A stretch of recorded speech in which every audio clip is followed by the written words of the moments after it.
Essa mensagem começou no meu coração na sexta-feira, a gente de férias, na praia. Aí eu peguei a Bíblia no celular. Crente é duro, né? Você está na praia. Aí eu peguei ali, um momentinho. Está escrito assim, ó: por esta razão, Deus não se envergonha de ser chamado o Deus deles. Ele lhes preparou uma cidade. Outra tradução, é só essa mesmo. Outra tradução vai dizer: Deus não se envergonha deles. Pode sentar, fica à vontade, dá um glória a Deus bem gostoso. Aí, eu fiquei com aquilo na cabeça. Deus não se envergonha deles. Mas por que Deus se envergonharia? Né, Tyson? Eu fiquei pensando, por que Deus se envergonharia? E aí no carro, voltando ontem,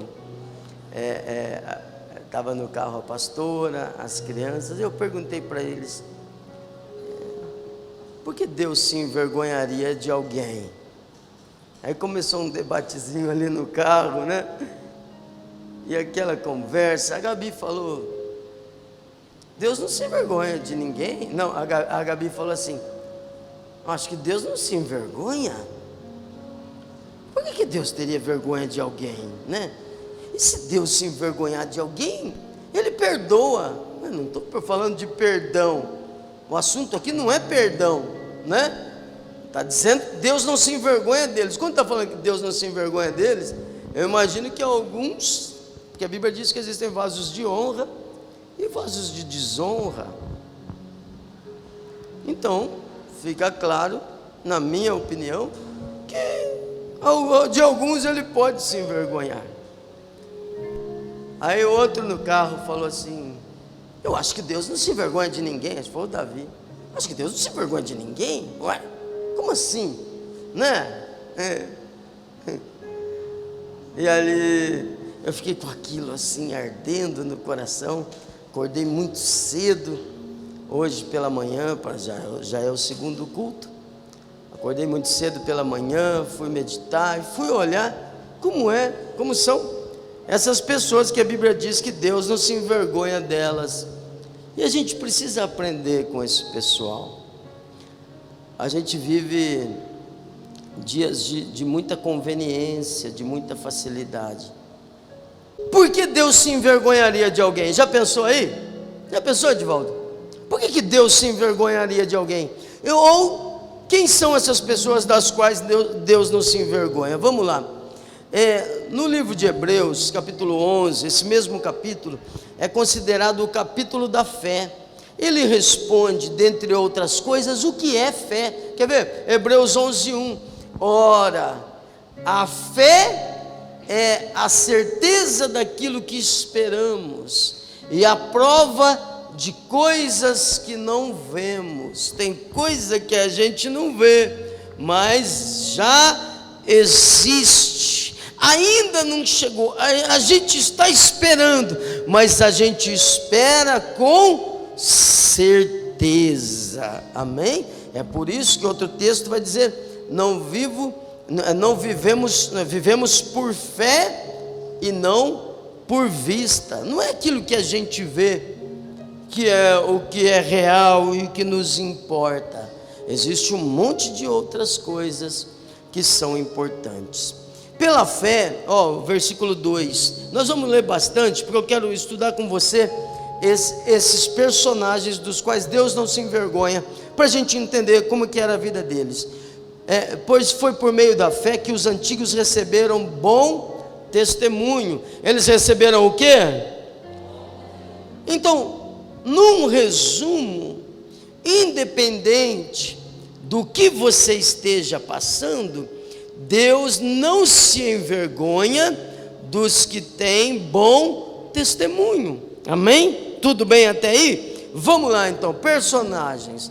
Pela fé, entendemos que o universo foi formado pela palavra de Deus, de modo que o que se vê não foi feito do que é visível. Pela fé, Abel Abel, veja o Abel, ofereceu a Deus um sacrifício superior ao de Caim.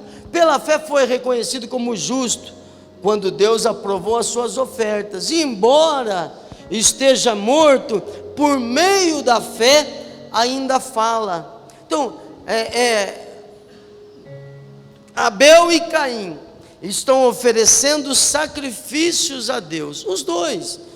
Caim também ofereceu sacrifício, e a Bíblia diz que Abel pegou do melhor. Ele sai dentre as coisas que ele ia entregar para Deus, e ele procurou o melhor. E a gente precisa fazer isso em tudo, em tudo.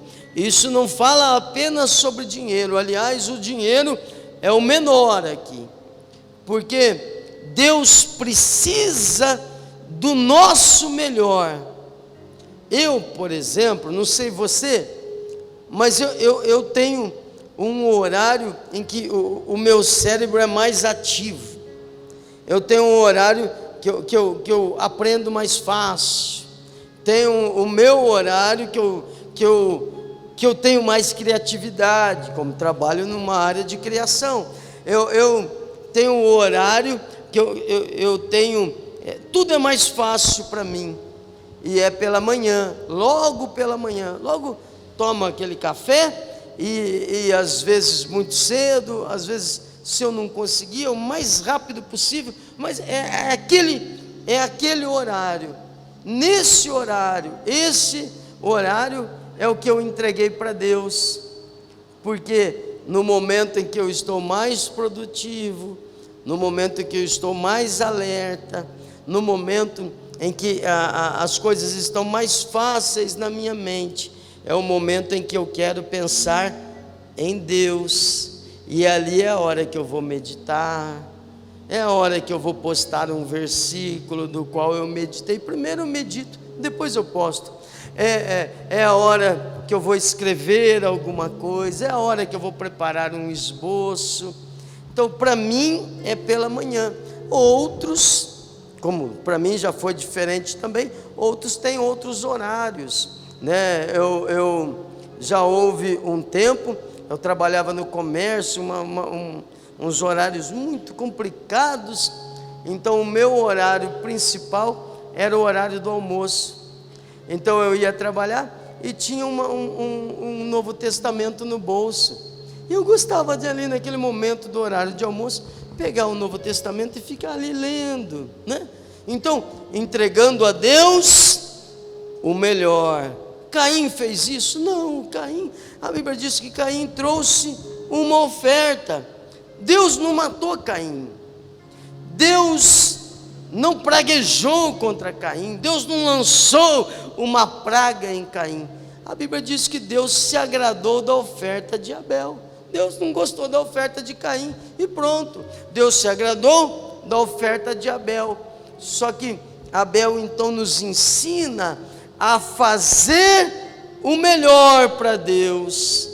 Alguém pode falar assim: ei, mas todo dia na igreja, se eu posso estar todo dia na igreja, louvado seja Deus, a Ele o meu melhor, amém? Ah, mas tudo isso para Deus, por que você não faz isso com isso? Por que você não faz isso com aquilo? Hoje em dia tem uma rede de pessoas que falam assim: olha, precisa assistir os órfãos, as viúvas, e a igreja faz isso, e que eu saiba faz muito bem. Eu não conheço ninguém, não existe ninguém que tenha pedido ajuda e não tenha recebido a ajuda da igreja. Mas precisa fazer isso, precisa. Quem fala isso é quem não faz.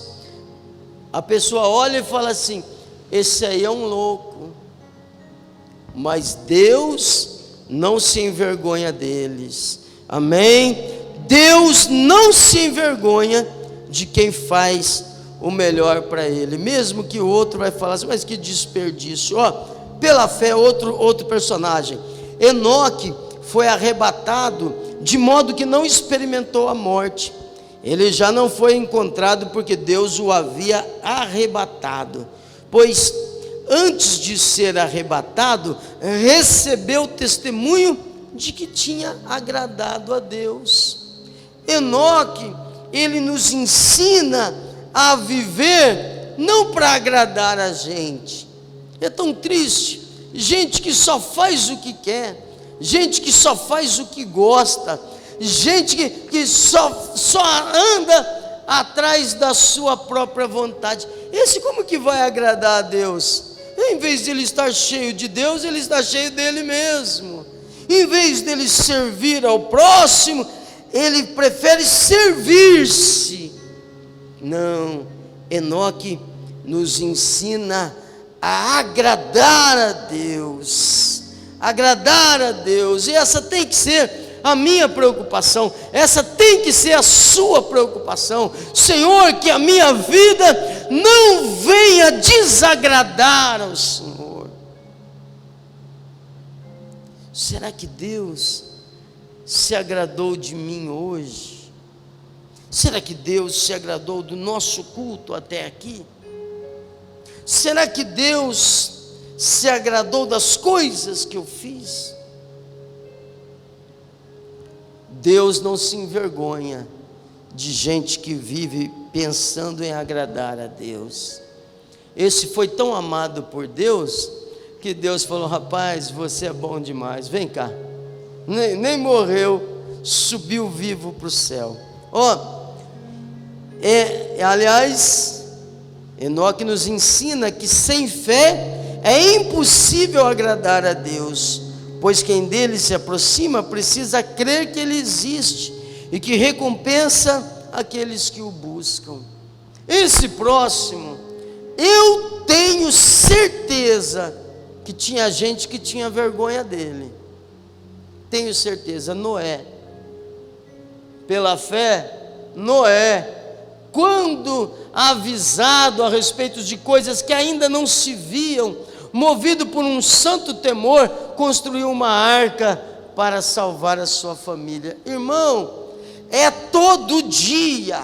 Deus falou com ele. Ele chega em casa e fala: minha esposa, Deus falou comigo hoje. Deus me deu o projeto. Eu vou começar a construir um barcão. Mas por que barco, Noé? A gente não tem rio aqui, a gente não tem mar aqui. Não, vai chover, e vai chover tanto que mesmo aqui longe da água vai se encher. Todo mundo achava que ele era louco, com certeza, com certeza. Olha, foram muitos anos, foram décadas, muitas décadas, e Noé construindo e construindo e construindo. O que você está fazendo, Noé? Você está perdendo a sua vida, Noé. Olha, seus filhos estão crescendo, Noé, e você com esse negócio dessa arca, fazendo e fazendo e fazendo e fazendo e fazendo. Eu tenho certeza que tinha gente que tinha vergonha. Eu não sei você, mas eu já fiquei com vergonha de ir na igreja. Mas alguém ficou? Já? Houve uma época que as pessoas queriam aquelas bíblias menorzinhas. Tinha umas bíblias, irmão, se eu pegar uma bíblia daquela hoje, eu não leio de jeito nenhum mais, não dá mais. A gente disputava quem tinha a menor, para caber no bolso. Você é crente? Não, crente não, mas crente é minha mãe. Não, crente? Não, eu vou na igreja. Que triste, porque Jesus disse que quando alguém se envergonha dele aqui, ele vai se lembrar e vai se envergonhar da pessoa depois. Triste, não é? Mas já pedi perdão para Deus. Tenho certeza, se você fez, peça também perdão. Peça perdão para Deus. A melhor decisão que eu tomei na minha vida, a melhor decisão da minha vida, foi servir a Deus desde a minha mocidade. Louvado seja o nome do Senhor. Caí, não foi uma, nem duas, nem três vezes, mas em todas Ele me levantou. porque a minha força não vem de mim, vem dele. A ele todo louvor, toda honra, toda glória. Às vezes você é como Noé, construindo um barco para salvar a sua família. Olha quantos Noés a gente tem aqui, gente. De vez em quando eu pergunto para a esposa, perguntei hoje, não vou falar o nome, porque senão ele vai ficar com vergonha. Mas eu falei assim: cadê a patroa? Ah, pastor, está em casa, né? Outros eu pergunto sempre: cadê o patrão? Cadê o seu esposo? Ah, não veio. Ah, não veio ainda, mas ele vem. Fica tranquilo, fica tranquila, fica tranquila. É Noé, é Noé. E Deus está dizendo para você assim, ó: Deus não se envergonha dos Noés que estão lutando sozinho, construindo a sua arca. Alguém pode achar que você é doido, alguém pode achar que você perdeu o juízo, alguém pode dizer: está perdendo tempo, você está passando a sua vida, a sua mocidade está indo embora. Deus não se envergonha deles. Deus não se envergonha de quem serve ao Senhor só porque ouviu a voz de Deus. Deus falou tão forte ao coração e falou uma vez, e Noé já saiu: agora eu vou fazer, está lá com o projetinho. Deus não se envergonha deles. Amém? Pela fé Abraão, 1:8. Pela fé Abraão, quando chamado, obedeceu e dirigiu-se a um lugar que mais tarde receberia como herança, embora não soubesse para onde estava indo. Para onde você vai, Abraão? Não sei, mas Deus falou. Não sei. Onde é, Abraão, essa terra? Não sei, mas Deus falou: sai e vai. Abraão não sabia, mas Deus sabia. Eu não sei, mas Deus sabe. Eu não tenho o controle, eu tenho a obediência, porque o destino pertence a Deus.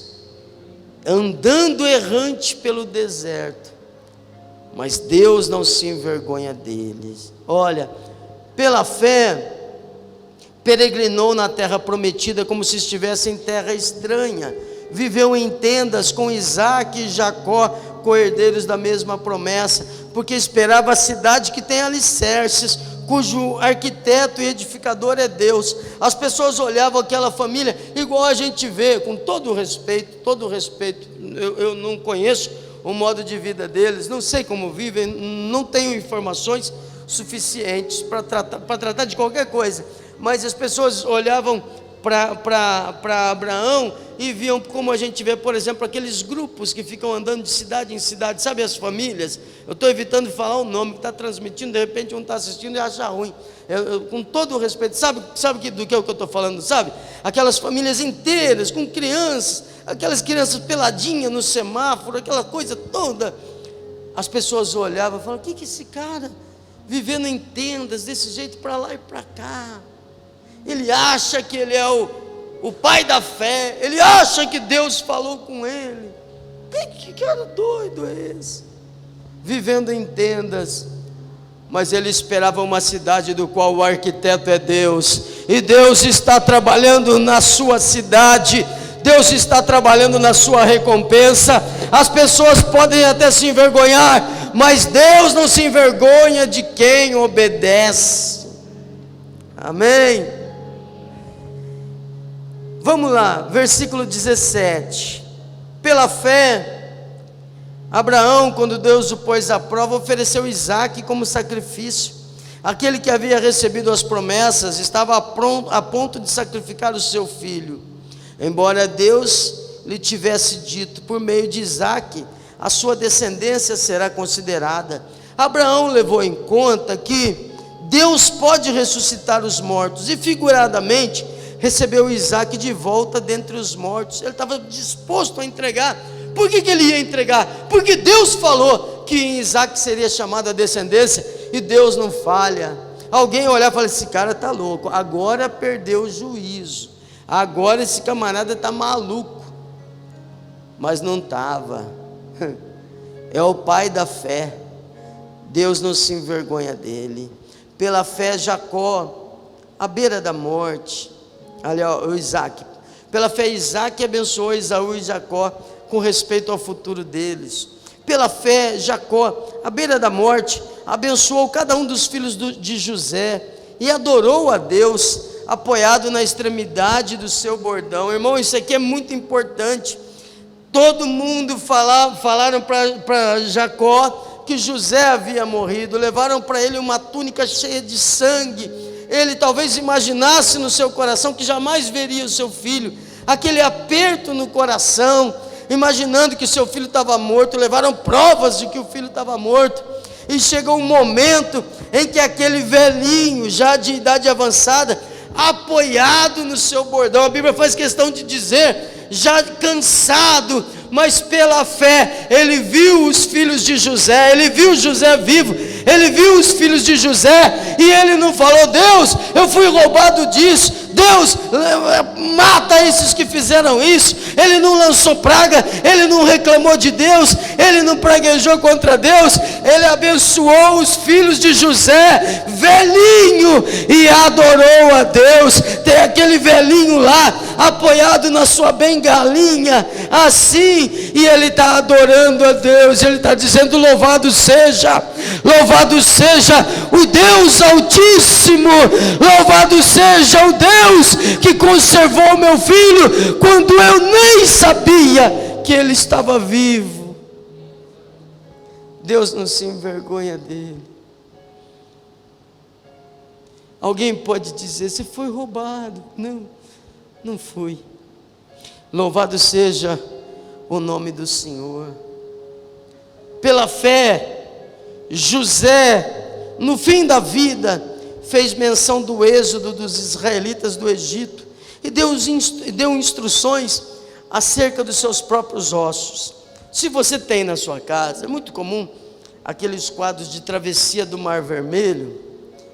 Os que se preocupam em ser fiéis, você vê Moisés com um cajado na mão, o Mar Vermelho aberto, e nas costas de Moisés tem um saco de osso, porque José, governador do Egito, José mora no lugar mais rico do Egito.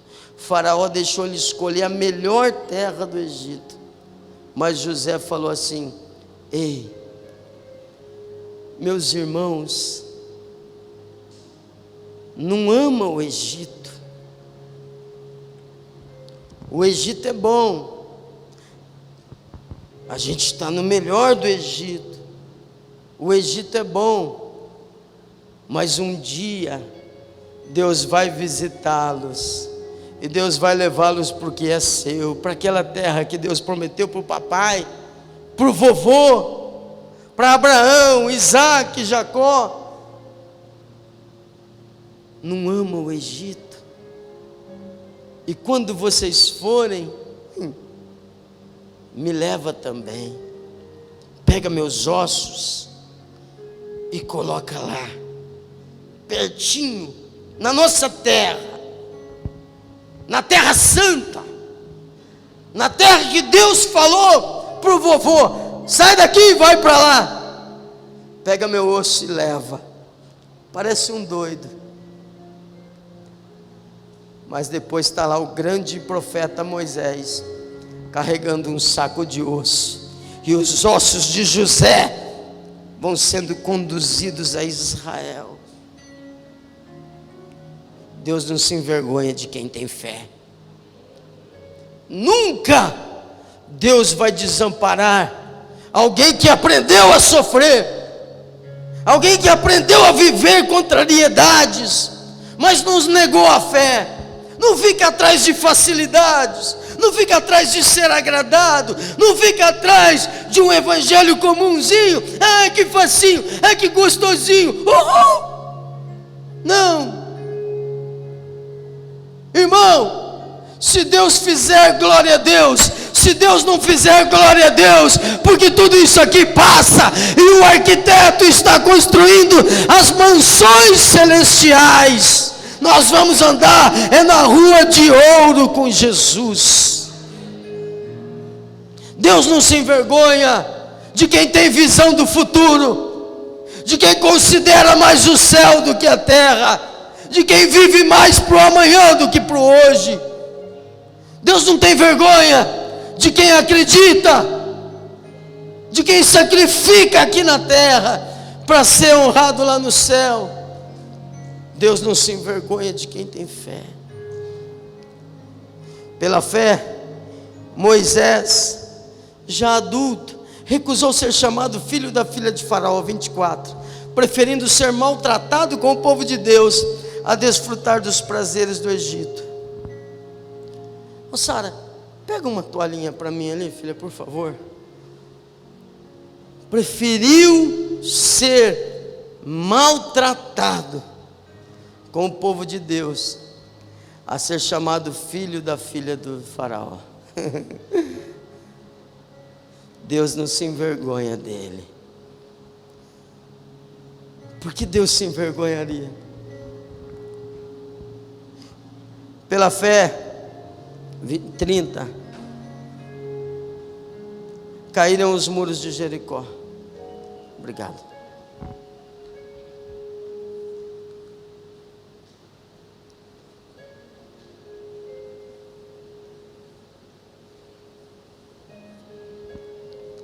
Pela fé caíram os muros de Jericó, depois de serem rodeados durante 7 dias. Dá glória a Deus. Deus não se envergonha daquela gente,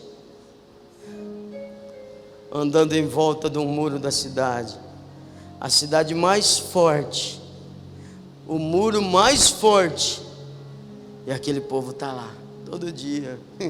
Esse povo doido, o que eles querem? E é uma volta, não é uma volta no quarteirão, é uma volta na cidade. Está aí o Josué, ó. Deus não se envergonha deles. Por que a gente está dando voltas mesmo? É porque Deus falou. Deus falou, faça isso, e a gente está fazendo. Quem quer viver por fé precisa entender que o caminho do milagre é o caminho da obediência. Não tem milagre na vida de desobediente. Muralha não cai quando a gente não obedece. Deus não se envergonha deles. Deus olha aquele povo,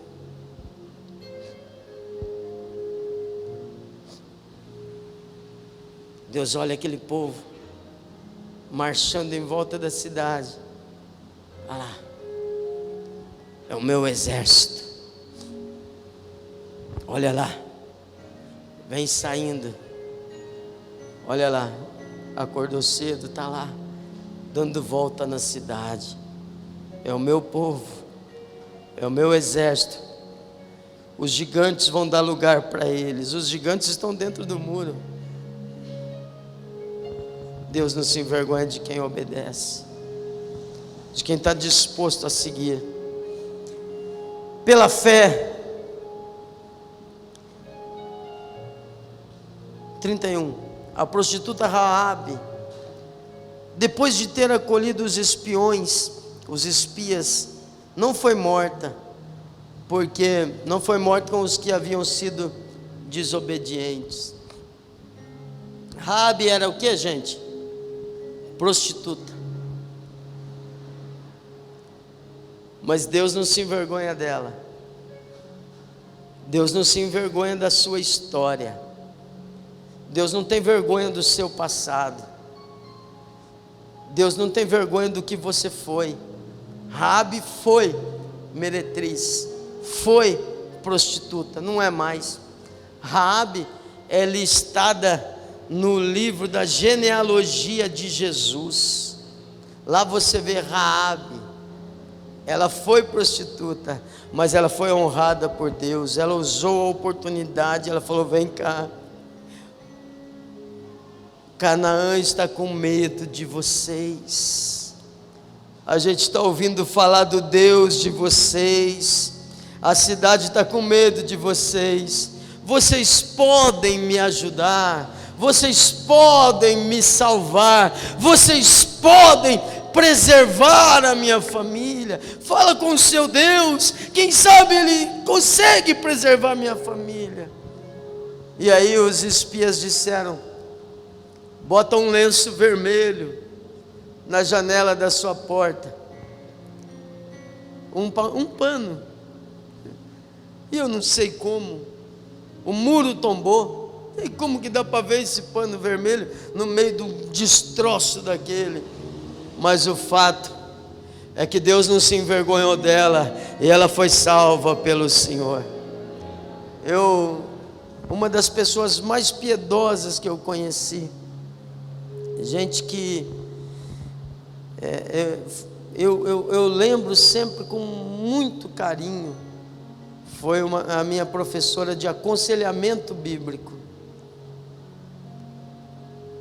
E ela dava o testemunho sempre antes de começar, de que ela havia sido uma prostituta.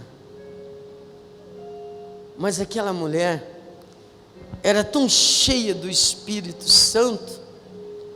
A gente aluno, numa sala de aula, mas ela começava a falar, e aquilo entrava no coração da gente.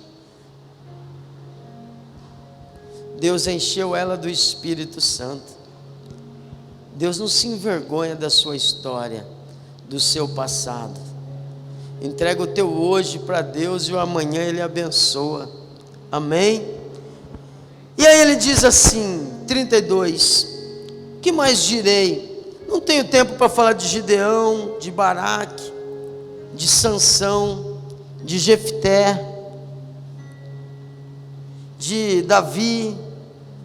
Quem foi Gideão? Quando Deus chama Gideão, Gideão fala assim: mas quem sou eu para livrar esse povo? Pensa numa família pobre. Ele falou assim: a minha família é a mais pobre de Israel. Não bastasse a minha família ser a mais pobre, eu sou o mais pobre da minha casa. Ele tinha vergonha, mas Deus não se envergonha dele, porque Deus não precisa do que você tem. O que você é muito mais importante para Deus do que você tem. Aliás, quanto mais você é, mais você tem. Quanto mais você busca ser, mais você vai ter. Deus não se envergonha dele. Baraque, Deus falou através da profetisa, através de Débora. Deus falou: vai e livra Israel dos amonitas. Ele falou: como assim? Vou morrer. Teve medo. Baraque não duvidou de Deus. Ele nunca teve dúvida de que Deus podia fazer. Ele tinha dúvida de que ele podia. Sabe quando, não é assim às vezes? Ele não duvidava de Deus, ele duvidava dele. Ele falou: eu vou atrapalhar tudo. Vai chegar algum momento que vai aparecer o que eu sou, e vai dar ruim. Aí Baraque nos mostra que Deus não considera os nossos momentos de fraqueza. Ele falou para Débora assim: então Deus falou que eu vou vencer, falou que vou libertar Israel, falou, então vem comigo. Ué, se eu vou vencer, vem junto. Aí Débora falou para ele assim: você vai vencer, eu vou junto. Só que em vez de estar escrito que Baraque venceu, vai estar escrito que uma mulher venceu. Uma mulher vai receber a honra de ter vencido. Aí Baraque, ele não está procurando fazer o nome dele. Ele vai, ele monta um exército, ele faz, mesmo com a sua fé abalada, mesmo não tendo aquela, né? Ele confiava em Deus, mas não confiava nele. Aí, mesmo assim ele foi, ele lutou, e Israel venceu, e escapou o rei chamado Cícera. Não é o Cícero, é Cícera. Escapou o rei. O Baraque sai correndo atrás só faltava o rei para Baraque vencer e falar assim: eu venci, uhul! Mas Deus falou que ele não ia, que era uma mulher. Aí o rei entra numa casa, o rei se esconde, e tantos dias de batalha, tantos dias de luta, o rei dos amonitas dorme. Quando ele dorme, a mulher pega uma estaca, que como mulher, quando dá para ter vontade de matar os outros, mata mesmo, viu? Ela pega uma estaca, um martelo e pau! Na cabeça do rei. Aí chama Baraque e fala: vem cá, é esse aqui que você queria? Mas ele não busca o nome dele. O importante é que Israel venceu e o nome do Senhor foi glorificado. Deus não se envergonha de você que às vezes vacila na fé. Deus não se envergonha de você que às vezes acha que não vai dar. Deus não se envergonha de você. Deus não desiste quando você fala assim: não vai dar, não é para mim, eu não sou bom o suficiente. Deus não se envergonha de quem, mesmo sendo fraco, permanece e vai à luta, porque confia em Deus. Eu não confio em mim, mas eu confio em Deus, e se Deus vai, eu vou, e vai dar certo. Deus não se envergonha dele. Deus não se envergonha de Jefté. Jefté é filho de uma prostituta. O pai dele teve relação com a prostituta, nasceu Jefté, levou o menino. De repente a mulher falou: toma aqui que o filho é teu. Ele pega o menino, leva para casa. Os irmãos legítimos do pai dele começam a falar: mas você não é nosso irmão. Ele era filho do mesmo pai, mas não era filho da mesma mãe. É um filho de prostituição. E aí dentro da casa, e ele era considerado bastardo, e ele era a vergonha da família. Está indo lá o filho daquela coisa lá, está indo lá, olha lá, aquela vergonha. E expulsaram ele de casa, se envergonhavam dele, mas Deus não se envergonha dele. Mais cedo, mais tarde, Israel é sitiado. E quem Deus usa para libertar Israel? Jefté. Porque Deus não se envergonha dele. Ele fala: Senhor, nunca servi para nada, nunca me chamam para nada. Se pode ser eu, eis-me aqui. E Deus fala: claro que pode, vem cá, é a tua vez. E Deus não se envergonha de Jefté. Aí bota o versículo 12 para mim, o capítulo 12, 1. Depois eu recomendo que você leia a lista dos heróis da fé. Mas o capítulo 12, que é a continuação, é assim, ó: portanto nós também, uma vez que estamos rodeados por tão grande nuvem de testemunhas, livremo-nos de tudo que nos atrapalha e do pecado que nos envolve, e corramos com perseverança a corrida que nos está proposta, tendo os olhos fitos em Jesus, autor e consumador de nossa fé. Porque para Deus, eles são as testemunhas.